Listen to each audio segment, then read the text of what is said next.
जोहार। स्वागत करती हूँ हमारे YouTube चैनल जंगल बटरफ्लाइज पर। हम अपने चैनल पर नया सीरीज शुरू करने वाले हैं जिसमें हम अलग अलग लोगों को बुलाकर उनके अनुभवों के बारे में जानेंगे। तो हमारी पहली सीरीज की जो पहली गेस्ट है वो हिमाक्षी जी हैं, जो कि ISD मतलब इंडियन स्कूल ऑफ डेमोक्रेसी की को फाउंडर हैं, जो उन्होंने 2018 में शुरू किया था। हिमाक्षी जी जो है वो हार्वर्ड के कैनेडी स्कूल से ग्रेजुएट की है और उन्होंने अपना करियर टीच फॉर इंडिया से शुरुआत की थी और रिसेंटली ही 2022 में उन्होंने एकोइंग ग्रीन फेलो भी रह चुकी हैं। तो आइए हम उनका अपने चैनल जंगल बटरफ्लाइज पर स्वागत करते हैं। Welcome, Himakshi ma'am. Thank you so much for taking time out of your extremely busy schedule. And we are very grateful to have you here. So I wanted to start with that 2024 must be a very happening year for you since you did Democracy Festival last year and India is organizing its biggest democracy festival this year. So we just want to ask, what are ISD's plans for this year, considering that the national elections are coming up? I'll share, but I want to say thank you for having me here and a lot of respect for the work that all of you are doing. I think 2024 जैसे आपने कहा एक बड़ा साल है, सिर्फ ISD के लिए नहीं देश के लिए, और मुझे लगता है एज सिविल सोसाइटी ऑर्गेनाइजेशंस काफी बार हम डर जाते हैं पॉलिटिक्स से और चुनाव में हमें लगता है कि हमें सिर्फ वोट करके आना चाहिए और वो भी शायद मन हुआ या छुट्टी ले लें उस दिन। पर मुझे लगता है अगर हम समाज के साथ काम करते हैं तो हमें राजनीति का पता तो होना चाहिए। शायद सब लोग एक्टिवली इंटरेस्ट ना ले, और जब हम एक्टिवली बोलते हैं तो हमें लगता है सिर्फ चुनाव लड़ना, पर एज सिटीजन्स नागरिकों की तरह अगर हम काम करें तो मेरे लिए वो भी पॉलिटिक्स है। और तो वो इश्यूज बाकी समय पे नहीं बाहर निकल के आते, वो चुनाव की वजह से निकल के आते हैं, क्योंकि तभी नेता और नेत्री को टाइम होता है हमारी बात सुनने का। बट प्रैक्टिकली स्पीकिंग ISD जैसे कि आप जानते हैं एक संस्था है जिसमें हम लीडरशिप प्रोग्राम्स रन करते हैं। ऐसे ग्रासरूट्स से जो लोग हैं जो पॉलिटिक्स में आना चाहते हैं पर कोई सपोर्ट सिस्टम नहीं है, पर उनको लगता है कि मैं राजनीति में आके चुनाव लड़के जीत के मेरे लोगों की और बेहतर सेवा कर सकती हूँ, और उनको मोस्टली मौका नहीं मिलता है, तो हम उनके लिए लीडरशिप प्रोग्राम्स चलाते हैं। तो इस साल भी हमारे वो 3 प्रोग्राम्स तो चलेंगे। शी रिप्रेजेंट्स है जो महिलाओं के लिए है, जो या तो ग्रासरूट्स लेवल पे चुन के आई है अपनी पंचायत में या अपने वार्ड में और आगे बढ़ना चाहती हैं, तो वो शी रिप्रेजेंट्स प्रोग्राम भी होगा इस बार 50 महिलाओं के लिए। डेमोक्रेसी एक्सप्रेस हमारा 10 दिन का एक ट्रैवलिंग प्रोग्राम है, देश के 3 या 4 राज्यों में जो जाते हैं, और हम समझते हैं कि पॉलिटिक्स ऐसी क्यों है और पॉलिटिक्स को जो हमने गंदा बना दिया है उसको अच्छा बनाने के लिए क्या करना होगा। उसके लिए तो हम डेमोक्रेसी एक्सप्रेस भी करेंगे, और जो हमारा 9 महीने का प्रोग्राम है द गुड पॉलिटिशियन वो भी होगा। पर ये तो हम हर साल करते हैं और इस साल भी करेंगे। पर जो नया हम इस बार कर रहे हैं वो है इंडिया इलेक्ट्स फेलोशिप। काफी बार जो लोग शायद चुनाव नहीं भी लड़ना चाहते पर उनको क्यूरियोसिटी होती है कि चुनाव लड़े कैसे जाते हैं, क्यों इतने गंदे होते हैं, क्यों इतना पैसा खर्च होता है, या कैसे लोग एक लीडर की बात आके सुन के मान जाते हैं, इतनी भीड़ों में क्यों आते हैं। और मुझे लगता है अगर हम वो समझेंगे तो हम अपने देश को ज्यादा अच्छी तरह समझ पाएंगे, जो देश के लोगों की इमोशंस है उसको ज्यादा अच्छी तरह समझ पाएंगे। तो इसीलिए हमने ये फेलोशिप बनाया। 50 लोगों को हम सिलेक्ट करेंगे पूरे देश से और 10 MP को सिलेक्ट करेंगे, MP कैंडिडेट को सिलेक्ट करेंगे, और उनके चुनाव 3 महीने में कैसे ये 50 लोग जाके मदद कर सकते हैं। 3 महीने वहां ही रहेंगे उनके कॉन्स्टिट्यूएंसी में। तो इसके लिए हमें ऑलमोस्ट 900 एप्लीकेशन आई है। तो खुशी की बात है कि लोगों को इतना इंटरेस्ट है, और हम पैसे नहीं दे रहे हैं लोगों को, पर वो छुट्टी लेके आके काम करना चाहते हैं, देश के बारे में और पॉलिटिक्स के बारे में समझना चाहते हैं। तो इंडिया इलेक्ट्स फेलोशिप एक नई फेलोशिप है जो हमने की है। तो हाँ, और हमारे ISD टीममेट्स भी काफी चुनावों में जाके, तो हम टीममेट्स भी जाएंगे अलग अलग चुनाव में काम करने के लिए। इट्स ऑल वेरी एक्साइटिंग, हमें सुन करके बहुत एक्साइटमेंट लग रहा है एंड होपफुली हमारे कुछ लड़के हम बाद में ज्वाइन कर सकें ISD के कुछ programmes. But you very inspiring to all of us. I mean आपसे मेरी पहली मुलाकात डेमोक्रेसी फेस्टिवल में हुई थी जब मैं आई थी, and I'm sure that so many other young girls like me look up to you. तो I wanted to ask कि एक लड़की की तरह आपके formative years कैसे थे, considering that being a female back then, how was that like? Back then आप मुझे ऐसे सुना रहे हैं जैसे मैं अब पैदा हुई थी। आप लोगों से बड़ी हूँ पर इतनी भी नहीं। बट आई थिंक मैं लकी थी, मैं अहमदाबाद में पली बड़ी, और मेरा एक भाई था। पर मेरे ग्रैंडफादर मेरी पूरी फैमिली पार्टीशन के दौरान पाकिस्तान से इंडिया आई थी, और जब वो इंडिया आई थी तो उनसे बहुत सब कुछ छूट गया था, उनकी लैंड प्रॉपर्टी कुछ नहीं था, वो लोग यहाँ के रेफ्यूजी कैंप्स में रहे थे। तभी आई थिंक मेरे grandfather was probably 11 years old, और उन्होंने डिसाइड किया था कि उनकी फैमिलीज को जो गुजरना पड़ा वो शायद उनके आसपास के लोगों को ना गुजरना पड़े। तो वो the only graduate in his family थे, उन्होंने स्कूल शुरू की, और जब उनकी बेटियां हुई, मेरे पापा और उनकी 2 बेटियां, तो उन्होंने सब कुछ, इतना सा गोल्ड था वो भी बेच के उनकी पढ़ाई में बिताया। So I was lucky to be born into a family which didn't have too many material resources but was just very clear on what matter. तो मेरी एजुकेशन पे कॉम्प्रोमाइज बिल्कुल नहीं हुआ। मुझे कभी ऐसा नहीं झेलना पड़ा कि मैं लड़की हूं तो मेरी पढ़ाई पे कॉम्प्रोमाइज हुआ। पर वो मेरी फैमिली थी, सोसाइटी अलग है। सोसाइटी ने हर बार रियलाइज करवाया कि आप लड़की हो, कैसे कर सकती हो। And I think because family का एक सपोर्ट सिस्टम था, it enabled me to really ask questions more than anything else, और अपनी आवाज रखना सिखाया। और मुझे लगता है वो सबसे बड़ी गिफ्ट दी थी। और ऐसा भी नहीं था मेरी फैमिली बिल्कुल परफेक्ट थी, मुझे इक्वली ट्रीट किया गया था, पर मेरी माँ के साथ, दादी के साथ जैसा व्यवहार होता था वो भी इंटरनलाइज तो हो ही रहा था कि there is something unequal about it. But as I grew, I think equity and justice both became very, very important and core to me and continue to be my core values. I think create opportunities for those around me. तो कैसे सिर्फ मुझे opportunities ना मिले पर आसपास जो मेरे लोग हैं, मैं टीच फॉर इंडिया में पढ़ाती थी तो वहां मेरे 41 किड्स थे, उसमें से 22 लड़कियां थी, तो वो 3rd 4th ग्रेड में थी, उनके लिए भी कैसे अपॉर्चुनिटीज क्रिएट हो। और बहुत ही एक बार मुझे लगता है इसकी आदत लग जाए कि किसी को आप मदद कर पाओ उनके खुद के पोटेंशियल और आवाज ढूंढने को, और फिर वो जो जादू देखने मिलता है, I think then there is no stopping because it is just so satisfying. So yeah, I would say I was lucky more than anything, lucky and privileged. So it is only my responsibility to create spaces that enable others to meet their own potential. बहुत inspiring है and as you said that आपको मदद करने की आदत लग गई थी, दैट फील्स वेरी सेटिस्फाइंग। तो and I feel like that was another thing कि मतलब why you started IST, but I also want to ask कि मतलब आपको आईएसटी शुरू करने की प्रेरणा कहाँ से मिली, specially since you said earlier that politics बहुत गंदी हो गई है, लोगों को यूजुअली पॉलिटिक्स करप्शन से कोरिलेट करते हैं, किसी और चीज से कोरिलेट करते हैं। तो considering that not a lot of people are keen on getting into politics, IST कैसे बना? तो मैं एजुकेशन में काम करती थी और करती रही, पर मुझे बचपन से था कि मैं पॉलिटिशियन बनूं, और मैं हमेशा बोलती थी मैं वैसी पॉलिटिशियन बनूंगी जो देश में से गरीबी हटा देगी, सबको हेल्थ और एजुकेशन मिलेगा।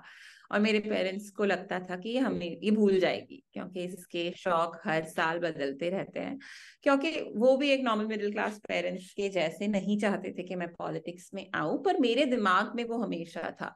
तो मैंने मेरे प्रोफेशनल लाइफ की शुरुआत टीच फॉर इंडिया से की, और वो 41 kids really changed my life. But I realised कि सबके पास ये मौका नहीं है कि एक टीच फॉर इंडिया फेलो आए, उनके साथ करे।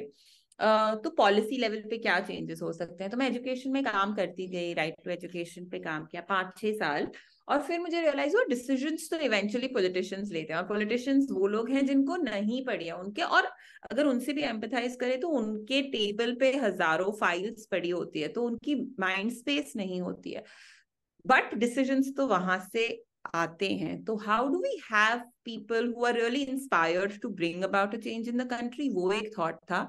और दूसरा ये भी एक थॉट था कि जो लोगों ने अगर प्रॉब्लम फेस की है वो ये कुर्सी पे बैठेंगे और वो ये फाइल देखेंगे, तो उनको पता होगा कौन सी फाइल जरूरी है और कौन सी फाइल नहीं जरूरी है, कौन सा मुद्दा सच में लोगों को दर्द दे रहा है और कौन सा सिर्फ करप्शन के लिए अच्छा है।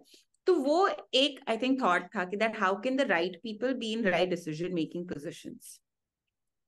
और मुझे लगा कि पॉलिटिक्स, जैसे आपने कहा, सोसाइटी में डर्टी है, लोग जाना नहीं चाहते हैं, पर अगर लोग जाना नहीं चाहेंगे तो वो सुधरेगा कैसे पॉलिटिक्स? तो कैसे हम एक प्लेटफॉर्म क्रिएट करें जिसपे लोगों को एक नर्सरी जैसा मिले। जैसे हम अपने काम को काफी बार गार्डनिंग से इक्वेट करते हैं कि जैसे हम सीड्स डालते हैं, उसके बाद उसको थोड़ी देर पानी देना पड़ता है, खाद देनी पड़ती है, सनलाइट आना पड़ता है, पर वो सीड तो है, वो पोटेंशियल तो वो सीड में ही है, वो बीज में ही है। तो हमारा काम, हमें लगता है ये लीडरशिप प्रोग्राम्स के दौरान यही है कि उसको बस थोड़ी देर ऐसे सीड्स को सनलाइट, वाटर, फर्टिलाइजर दें, ताकि वो बड़े होके उनका जो पॉलिटिकल ड्रीम है वो कैसे सुधरे। और जगह नहीं, इंडिया में ऐसी कोई प्लेटफॉर्म्स नहीं थे जब हमने शुरू किया 5.5 साल पहले, कि स्पेशली ग्रास रूट से और मार्जिनलाइज्ड कम्युनिटीज से 70% हम महिलाओं के साथ काम करते हैं। तो कैसे उन लोगों को एक स्पेस मिले। तो मेरे को फाउंडर भी हैं जिनका भी लीडरशिप डेवलपमेंट में एक्सपीरियंस काफी है, तो हम दोनों ने मिलकर ये शुरुआत की 5.5 साल पहले। सच में आपकी कहानी बहुत इंस्पायरिंग है। लेकिन मैं आपसे पर्सनली ये पूछना चाहती हूँ कि जब आप आईएसडी में शुरू कर रहे थे तो आपका पर्सनली आपको किन किन चुनौतियों का सामना करना पड़ा?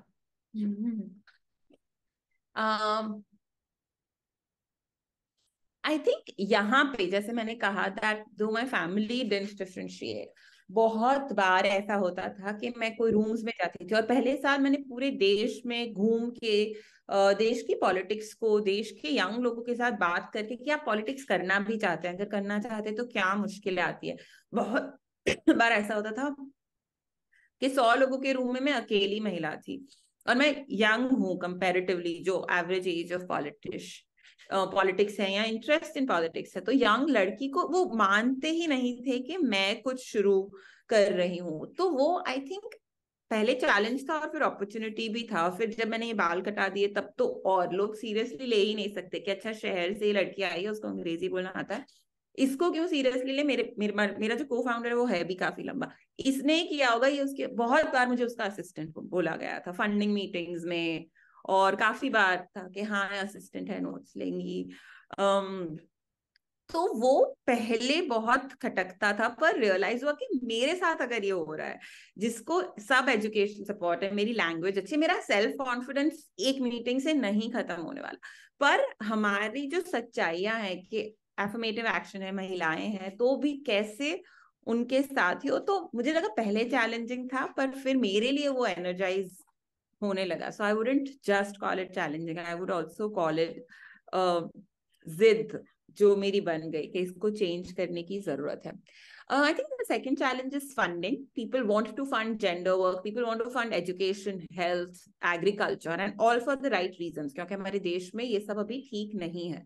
पर लोगों को पॉलिटिक्स से डर लगता है, और सिर्फ अंदर आने में नहीं, इवन हम एक नॉन प्रॉफिट संस्था है तो उसको फंड करने में भी काफी चैलेंज है, और हम एक नॉन पार्टिसान संस्था है, कोई पार्टी से जुड़ी हुई नहीं है, तो लोग दूर रहना चाहते हैं। तो आई थिंक अभी भी that continues to be a challenge that we face. The third challenge, and I think ये बहुत रेलिवेंट है, कि हमारे प्रोग्राम्स, हम चाहते हैं 70% महिलाओं के साथ हम काम करें। एक अलग प्रोग्राम है महिलाओं के लिए, तो बाकी प्रोग्राम्स में भी एटलीस्ट 50% महिलाएं आए।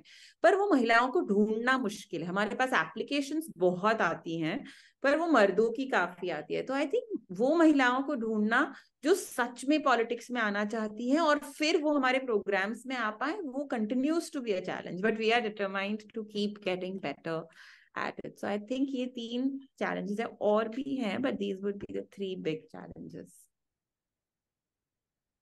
और मेरा अगला सवाल ये रहेगा कि जैसे आपके हिसाब से कुछ वर्षों में ग्रासरूट लेवल पे जो राजनीति में विकसित हो रहा है महिलाओं के लिए, तो महिलाओं की भूमिका को बदलने के लिए क्या प्लान है?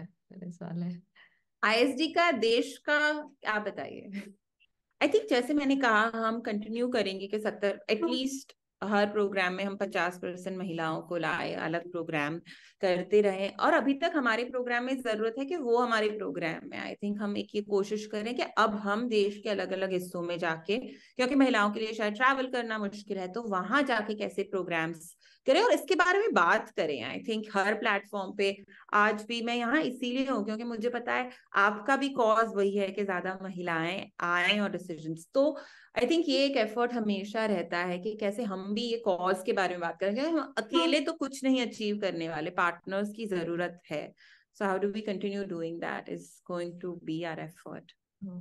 जैसे कि ग्रासरूट लेवल पे बहुत देखा है मैंने, हमारे उसमें जितने भी महिलाएं इन लोग हैं, उन लोग आ तो जाती है राजनीति पे, लेकिन उनके हस्बैंड काम करते हैं अधिकतर चीजें।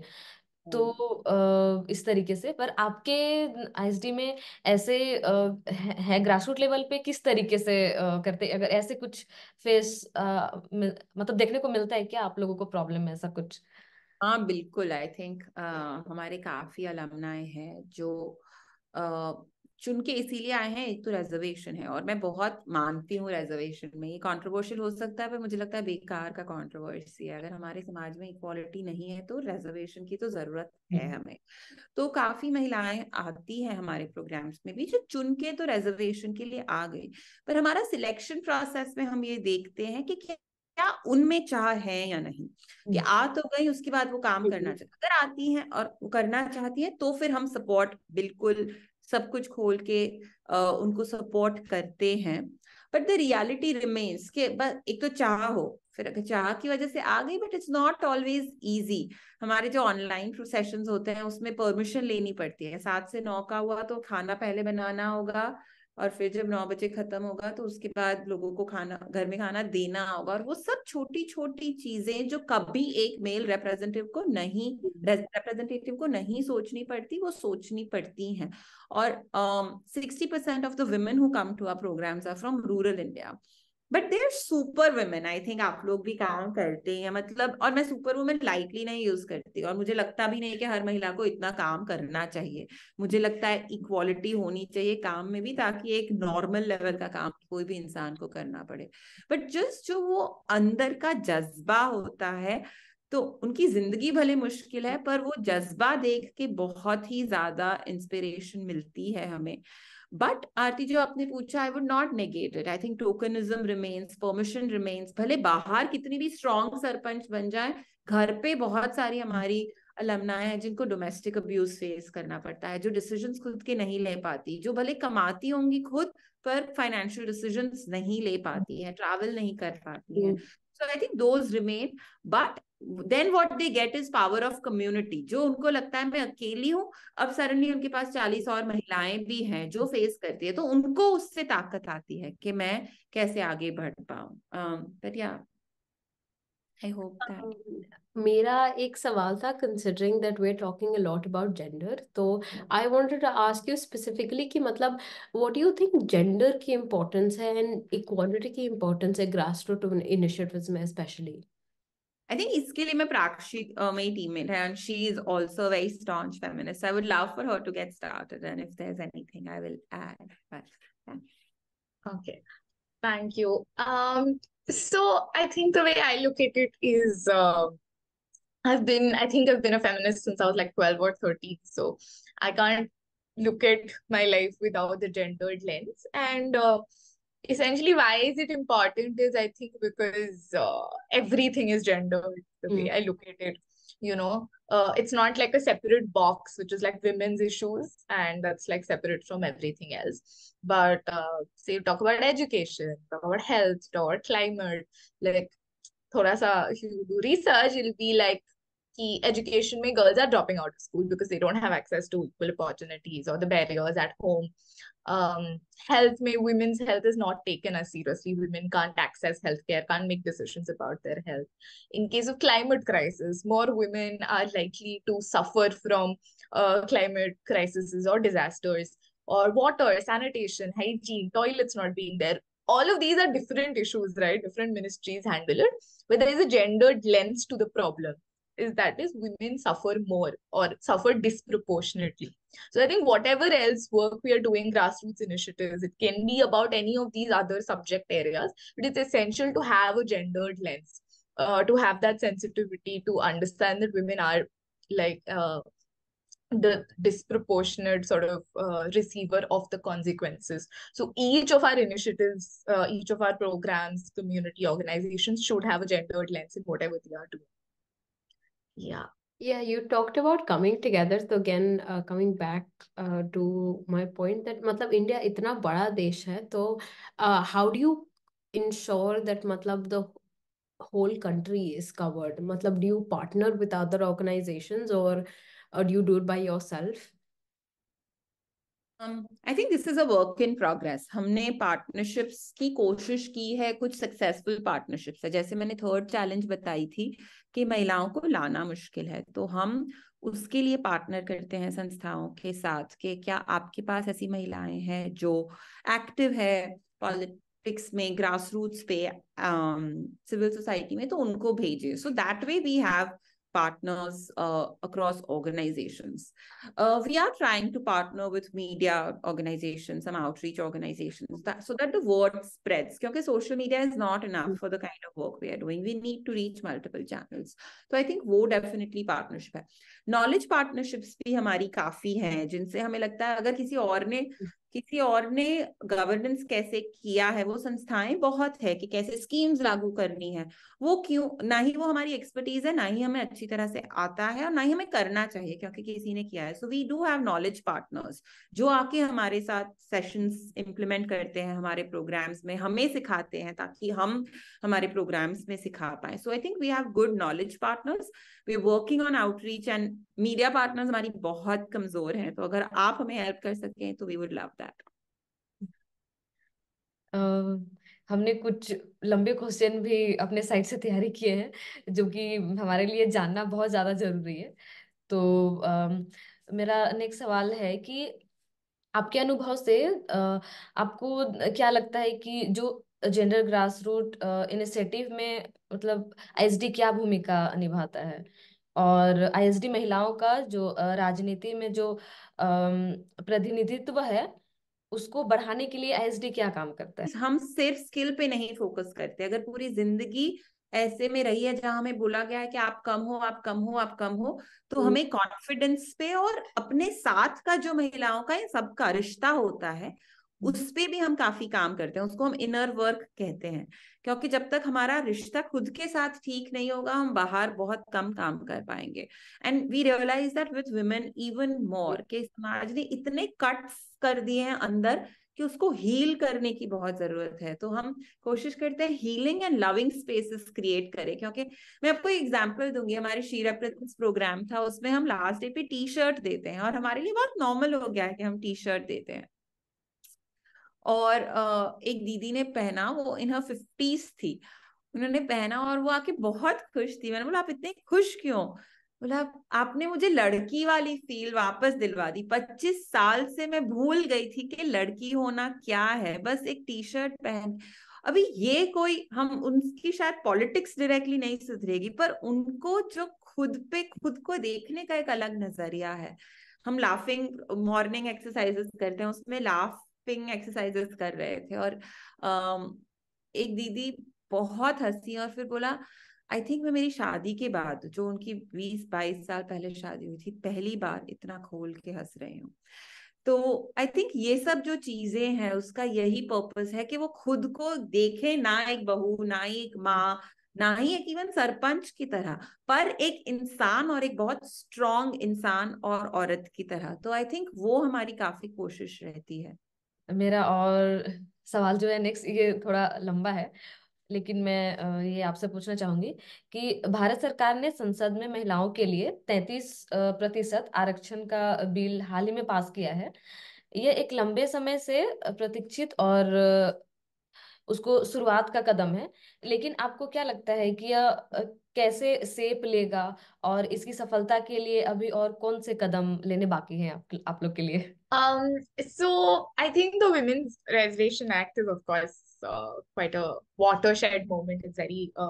It's been pending for the last almost 30 years. So it's a very important step, I would say, for women and for people who are passionate about women's rights. Though the implementation is not going to come immediately, but the way I look at it is, especially in context of ISD's work, is because of the reservation in local governance. There's a lot of incredible women who are in local governance. They have been sarpanches, sort of ward members, councillors for a long time, and they've really demonstrated that they can be great leaders. They have governance solutions, but because of politics being inherently patriarchal and not having enough opportunities, they haven't been able to sort of rise up the ranks. So now if the reservation also comes from state assemblies or parliaments, so these women who have shown that they can be good leaders will have access to more opportunities to sort of rise up the ranks. They will be able to contest in MLA elections. So I think there's the need for ISD or a lot of other organizations to do a lot more work to find these women, train these women. They need to be equipped with opportunities. If we keep saying that, oh, women are not equipped to be leaders, it's because they've been denied the opportunities. So essentially a lot more work needs to be done to sort of give them access to these opportunities, to be able to equip themselves to become great leaders and to harness the potential that this law has. जैसे grassroot level पे इतना सारा इतना आप लोगों का इतने अच्छे से काम हो रहा है सारा, लेकिन आदिवासी समाज जो है वो राजनीति में पहले से ही बहुत पीछे है। जी, तो आईएसडी कैसे इनके साथ काम करता है? जी, thank you for asking that question. I think जैसा हमारा महिलाओं के लिए कुछ इनफॉर्मल हम आरक्षण है with in ISD, I think हम कोशिश करते हैं कि कास्ट एंड ट्राइब बेसिस पे भी हम कुछ इनफॉर्मल आरक्षण रखें, और हमारी कोशिश रहती है क्योंकि ये सब समाज, महिलाएं, बहुजन समाज, शेड्यूल ट्राइब, नहीं मिलती है उनको अपॉर्चुनिटीज टू कम स्ट्रक्चरली। भले रिजर्वेशन है which is great and I think वो कंटिन्यू करना चाहिए, बट कैसे उसको मिसयूज ना किया जाए by those in positions of power and not from these communities. तो एक तो हम कोशिश करते हैं कि हमारे प्रोग्राम्स में हमेशा कुछ ना कुछ लोग आए आदिवासी ट्राइब से, और उनके आने से हमें नहीं लगता कि हम उन पे फेवर कर रहे हैं, हमें लगता है वो हमारे में हम पे फेवर कर रहे हैं, क्योंकि प्रोग्राम में इतनी ब्यूटी और इतना पर्सपेक्टिव लाते हैं वो, जो शायद हम नहीं देख पाते। यहाँ दिल्ली बैठ के तो बिल्कुल नहीं देखा जाता, पर इवन रूरल एरियाज में अगर वो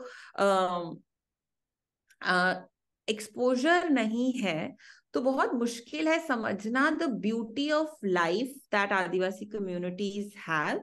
तो बाकी सबको मुझे लगता है कोहॉर्ट में बहुत कुछ सीखने मिलता है। तो I think it's a two way process, जहां हम कोशिश करते हैं कि उन्हें बाहर आके मौका मिले, पर मुझे लगता है जितना वो हमारे प्रोग्राम्स में ऐड करते हैं that's even better about people from different tribal communities and why they need to be in positions of power. जब हमारे कुछ प्रोग्राम्स होते हैं जहां हम अलमनाई को स्पॉटलाइट कर सकते हैं, तो हम कोशिश करते हैं कि we spotlight communities from adivasi communities, ताकि बाकी लोगों को उनको देखने का मौका मिले, उनसे सीखने का मौका मिले। तो I think that advocacy and just shining light on the beauty, वो एक हमारी कोशिश रहती है। यूथ पॉपुलेशन सबसे हाँ। बड़ी है, बट हमारी यूथ पॉपुलेशन के बहुत स्मॉल नंबर, लाइक अराउंड 12%, उतने ही राजनीति में भाग लेते हैं। एंड आईएसटी क्योंकि एक यूथफुल ऑर्गेनाइजेशन है, एज यू सेड, मतलब आपकी भी एज कंपेयर टू बाकी सारे पॉलिटिशियंस कम है, तो वो एक नई एनर्जी लेकर के आता है। तो मुझे ये पूछना था कि मतलब आईएसटी इस संख्या को बढ़ाने की तरफ कैसे काम करता है, and how do you promote youth participation, even कि मतलब आप पॉलिटिक्स में इंटरेस्टेड तो होइए even if you don't want to get elected. I think ये तो डेफिनेटली प्राक्षी, क्योंकि मेरी उम्र भले कम है, मुझसे काफी कम प्राक्षी की है, तो वो शेयर कर सकती है। I think, I mean, of course, as you said very rightly, that India has the biggest youth population and young people should be in positions of power, because I think they're tired to see 70-year-old men being in positions of power. And IC is sort of that effort to upturn it, right? So as much as we want women to be part of programs. We also encourage young people to be a part of our programs. A lot of our alumni are young people. From now on, I think we have a lot more programs aimed towards young people, like passionate about politics, but not knowing what to do, sort of not navigating the way in or the pathway to figure out politics. So I think that's a lot of the initiatives we envision are to support those people, to tell them that, okay, you are passionate, you have all the enthusiasm and passion, but like they don't know what to do, because like politics is supposed to be this really obscure thing which normal people don't want to do. It's not respectable. So I think one of the things ISD says, which inspired me a lot, is that they want to make politics aspirational, right? We don't look at politics and be like, oh, I want to be this person, I want to be this leader. It's always like a negative connotation. So essentially making politics aspirational for young people, but also creating opportunities, all of that, I would say. That's all great. and ISD के जो भी programs चल रहे हैं, I've read a bit about them. मुझे anyway मैंने subscribe कर रखा है न्यूज़लेटर को, तो मुझे मेल आती रहती है बार बार. तो that's why I wanted to ask कि आपने ऑलरेडी बता दें कि 2024 में कि आपका नया प्रोग्राम चल रहा है along with the other three. तो आपका ISD के फ्यूचर के लिए क्या विजन है, स्पेशली ग्रास रूट्स के लेवल पर, सिंस आप मेनली काम करते हैं, तो उसको एक्सपैंड करने का कोई, शायद से डेमोक्रेसी फेस्टिवल फिर से करने का, मतलब ISD का आगे का प्लान क्या है? आई थिंक डेफिनेटली हमारी कोशिश है कि डेमोक्रेसी फेस्टिवल हम और करें, पर सिर्फ दिल्ली में नहीं. हमारी कोशिश रहेगी कि अब देश के अलग अलग हिस्सों में हम करें. तो दिल्ली में अच्छा था, पर इट रिड्यूसेस एक्सेस कि कौन आ सकता है. तो हमारी कोशिश रहेगी दैट हम रीजनल डेमोक्रेसी फेस्टिवल्स करें, ताकि वहां के, क्योंकि हर रीजन की पॉलिटिक्स अलग होती है, वहां के लोग कैसे एक दूसरे से मिल सके और होपफुली कोलैबोरेट कर सकें. तो हम एक पॉलिटिक्स 101 करके एक टेक्नोलॉजी कोर्स लॉन्च करेंगे इस साल, जो घर बैठे लोग सीख सके पॉलिटिक्स के बारे में कुछ ऑनलाइन, और फिर दूसरे लोगों से कनेक्ट कर सके जो इंटरेस्टेड है. तो एक इकोसिस्टम बनाने की हमारी कोशिश रहेगी. आप हमारी उन लड़कियों को क्या सलाह देना चाहेंगे जो ट्राइबल्स हैं और ग्रासरूट लेवल की जो लड़कियां हैं, वो राजनीति में अगर आना चाहती है, उसमें करियर बनाना चाहती है, तो उनको आप क्या राय देंगे? आई थिंक डरिए मत. मैं सिर्फ एक चीज कहूंगी कि लोग बोलेंगे कि अरे लड़की है तो पॉलिटिक्स में मत जा, मत, तो डरिएगा मत. अगर आपको लगता है कि आपको आवाज उठानी है जो गलत हो रहा है उसके लिए, और जो सही करना है उसके लिए, तो प्लीज अपना कदम रखिए. दूसरी एडवाइस मुझे लगता है कि हमें, काफी लोगों को लगता है कि हमें अकेला करना है, ये लड़ाई, ये संघर्ष हमें अकेले लड़ना है, पर बहुत लोग हैं जो मदद करना चाहते हैं. तो reach out to them, don't be afraid to ask for help when needed. And the third thing I would say is that challenges तो होंगी, काफी ज्यादा चैलेंजेस होने वाली है ये रास्ते में, पर अगर आपने मदद मांगी है और अगर आप डरोगे नहीं, तो you will not give up, because the road is long. Keep a long term view and keep at it. Don't think कि एक बार नहीं हुआ तो नहीं होगा. So don't give up. Yeah. And I think lastly, the last question, not a question, but हमें आपसे ये पूछना था that मतलब what is one message if you could give to the youth, especially at the grassroots level, females जितनी भी हैं जो शायद से, जैसे आपने बोला कि डर रही हो पॉलिटिक्स में घुसने से, आप उनको क्या एक मैसेज अगर आपको देना होगा तो क्या देंगे? आई थिंक हमें आपकी जरूरत है, तो आपका अगर थोड़ा भी मन है तो आगे आ जाइए, क्योंकि अभी हमारे इवन लोकसभा में 14% महिलाएं हैं, और वो सबसे ज्यादा हैं, और हमारी आबादी है 50%. हमारे राज्यसभा में सिर्फ 10% महिलाएं, हमारे स्टेट असेंबलीज में 10% महिलाएं हैं. तो आप, मुझे लगता है कि जिम्मेदारी है हमारी सबकी देश के प्रति और हमारे लोगों के प्रति. तो हमें आप लोगों की जरूरत है. तो एक रिक्वेस्ट है, आई डोंट नो मैसेज है या सलाह तो नहीं है, बट एक जेन्युइन रिक्वेस्ट है that consider politics, consider being engaged in politics. चुनाव लड़ना सिर्फ एक कदम है, उसके पहले और बाद भी काफी कदम है.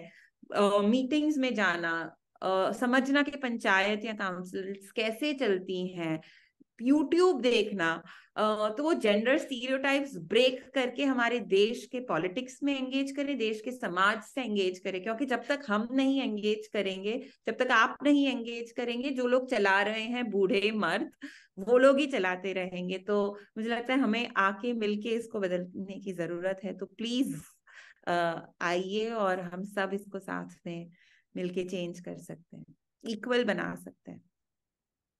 Thank you so much Himakshi ma'am, अपना टाइम देने के लिए। And on behalf of Aahan and jungle butterflies, we wish you an ISD all the best in your future endeavours. And I am sure हमारी लड़कियां जब आपका पॉलिटिक्स 101 आ जाएगा वो देखेंगी, हम जबरदस्ती उनको दिखाएंगे।